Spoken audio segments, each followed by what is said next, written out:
সময়টাতেই আপনি ওখানে ছিলেন, কি অভিজ্ঞতা ওখানকার মানুষের সাথে কথা বলে, বা আপনি কি রকম মানে আওয়াজ পাচ্ছিলেন, কিরকম শুনতে পাচ্ছিলেন?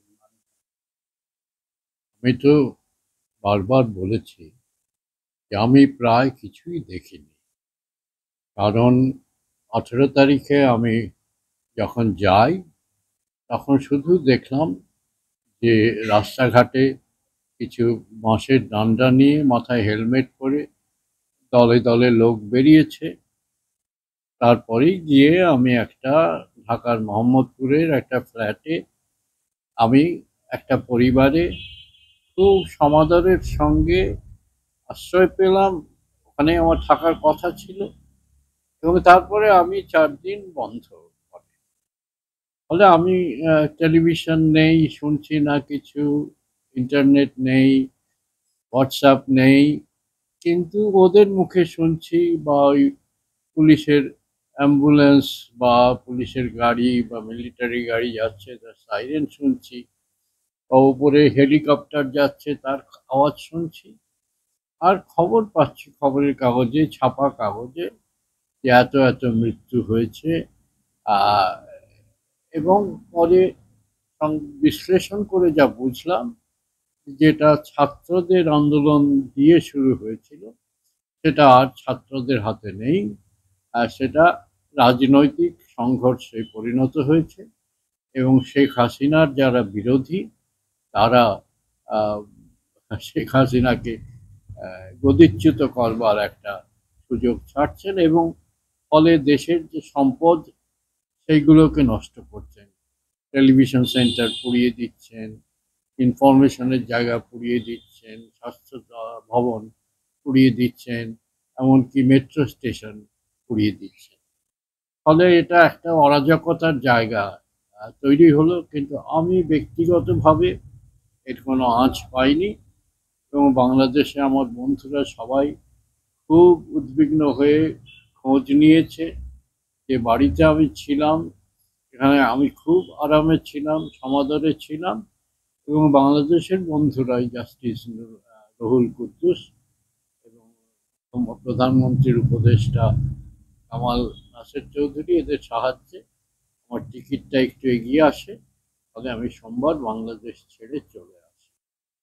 আর আমার ব্যক্তিগত নেতিবাচক অভিজ্ঞতা কিছু নেই, কিন্তু বাংলাদেশের যে দুর্গতি গেল এবং এত মৃত্যু হলো, বিশেষ করে ছাত্রদের মৃত্যু হলো, এটার জন্য আমার খারাপ লাগছে। খারাপ লাগছে বাংলাদেশের এত সম্পদ, এটা একটা নতুন দেশ, অনেক কষ্ট করে অনেক সম্পদ তৈরি করে। এই সম্পদ বাংলাদেশের মানুষেরাই আত্মঘাতী একটা চেষ্টায় সেগুলোকে নষ্ট করবে। এটাই আমার কষ্টের ব্যাপার। স্যার, কোনোভাবে কি আপনি ভয় পেয়েছিলেন? না, না, না, বাংলাদেশে আমি ভয় পাই না, আমার ভয় পাওয়ার কোনো কারণ ঘটে না। আমার এত বন্ধু বান্ধব আছেন, তারা আমাকে ভয় পাওয়ার কোনো কারণ রাখতে দেননি এ পর্যন্ত, আশা করি ভবিষ্যতেও দেবেন না। স্যার, বাংলাদেশের যে সমস্ত ছাত্ররা এরকম একটা না, ছাত্রদের আন্দোলনে তো একটা সঙ্গতি ছিল যে বহুদিন হলো আহ, ওই যে কোটা, সেটা পুনর্বিচার হওয়া উচিত ছিল। কিন্তু সরকার তো এই ব্যাপারে উদ্যোগ নিয়েছিল, 2018-তেই তো উদ্যোগ নিয়েছিল। আদালতে সেটা আটকে যায়, পরে একজন মুক্তিযোদ্ধার সন্তান মামলা করে আদালতে আটকে যায়। তার ফলেই আন্দোলনটা জুন থেকে আস্তে আস্তে জুলাইয়ে ক্রমশ তীব্র হতে থাকে এই আন্দোলন। ফলে ছাত্রদের আন্দোলনটা সঙ্গত ছিল। সরকার কে তারা প্রথমে বললে হয়তো সরকারও আরেকটু এগিয়ে এসে একটু সহিষ্ণুতা দেখালে হয়তো এতটা তীব্র হতো না।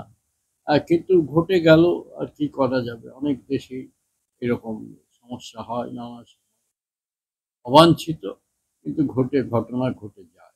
এবং কি বলবো, অনেক সময় অপরাধীরা এবং সরকার বিরোধীরা এবং এখানে বাংলাদেশের ক্ষেত্রে ভারত বিরোধীরা সুযোগ নেয়। এটা কি বলবেন, ৭১-এর পরে কি এরকম বড় একটা বিপর্যয় বাংলাদেশে? না, ৭১-এর পরে এত বড় সমস্যা এবং সংকট বাংলাদেশে হয়নি। এটাই আমার মনে হয়, সবাই তাই বলছে।